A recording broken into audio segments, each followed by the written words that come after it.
Trains were brought to a halt between the Newcastle interchange and Maitland this afternoon after a grass fire broke out on the rail corridor. Emergency crews were called to the scene between Hamilton and Waratah just after 2:30, working to put out the blaze. Tonight, buses are replacing trains between the interchange and Waratah, while trains are running again between Waratah and Maitland. Passengers are being advised to allow for extra time and check the Transport New South Wales site for updates. The prosecution today told a jury it's implausible that an alleged getaway driver didn't know of a plan to kill a Stockton grandmother.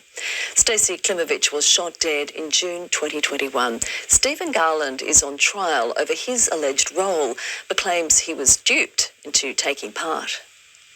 Stephen Garland has always maintained he had no idea about the plot to kill Stacey Klimovich, but the prosecution today argued he played a very important role, and without it, Ms Klimovich would not have been murdered on that night. The 61-year-old was shot dead at close range when she opened the door of her home in June 2021 in what's been described as a planned and targeted murder. The jury in Garland's trial has heard it was organised by Jason Campbell, the former partner of Ms Klimovich's daughter. He's since passed away.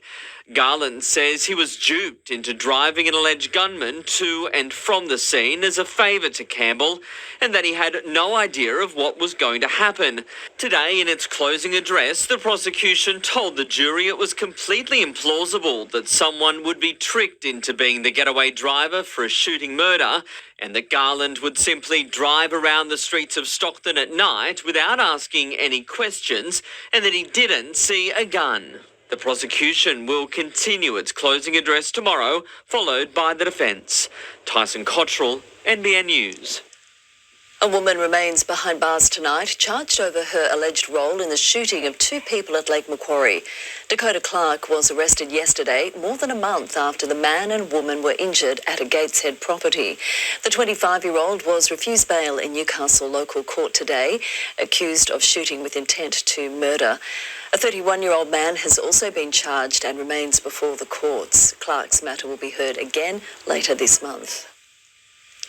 Hundreds of steelworkers walked off the job in Newcastle today, saying they can't afford to live on their current wages.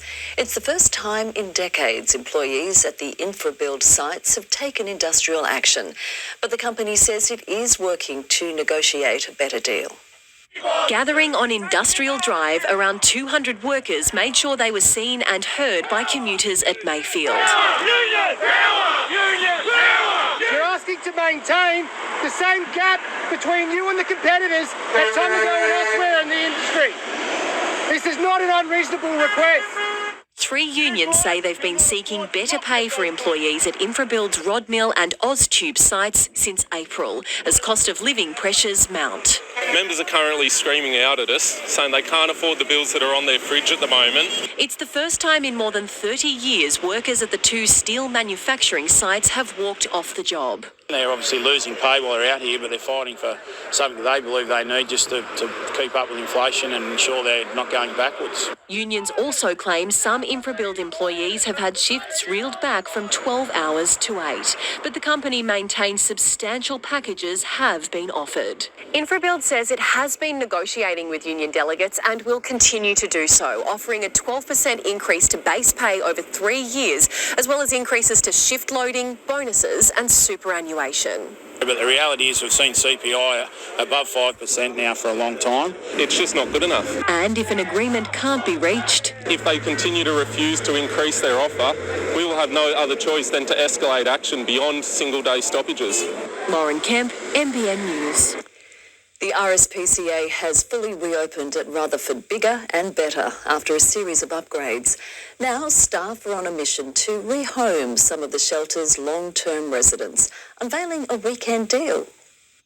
After almost a year at Rutherford RSPCA, it's hoped this weekend will be the one when 8-year-old Zali finds a new forever home. The idea is to help our long-term residents find potential homes. The Mastiff Cross is one of more than 40 dogs and puppies that can be owned for just $29, a deal designed to see them taken in by a loving family. cost of living sometimes puts a lot of people in a position not to adopt. So hopefully relieving and reducing the adoption price, we're able to find a lot of our long-term residents homes over the weekend. And if you're more of a cat person, the feline adoption fee is also $29, as it is for other household faves. Even our birds, guinea pigs and rabbits are all up for adoption. All the animals are vet-checked, desexed and microchipped during their stint with the RSPCA, but there's an important message for potential fur parents too. It's a lifetime commitment, so even though the adoption fee is quite low, there's still the ongoing costs of vet treatments, vaccinations and feeding. Staff at RSPCA Rutherford know all about keeping pets happy. The facility now fully reopened after recent upgrades. We have more vets that have started as well and more nursing staff as well. Among the changes, better quarantine conditions for hounds battling the dreaded parvovirus. Now they don't have to sit their quarantine time in a small cage. We have actual runs for them to go into now. And when it comes to surgery, huge improvements all around. Much more open, many more bench spaces that we can, do our procedures. Isabella Evans, NBN News. Let's take a quick look now at today's temperatures. Right across the Hunter, we reached 21 degrees at Nobby's. Cooranbong hit 23 degrees. Williamtown had a range of 14 to 22, the same top at Nelson Bay.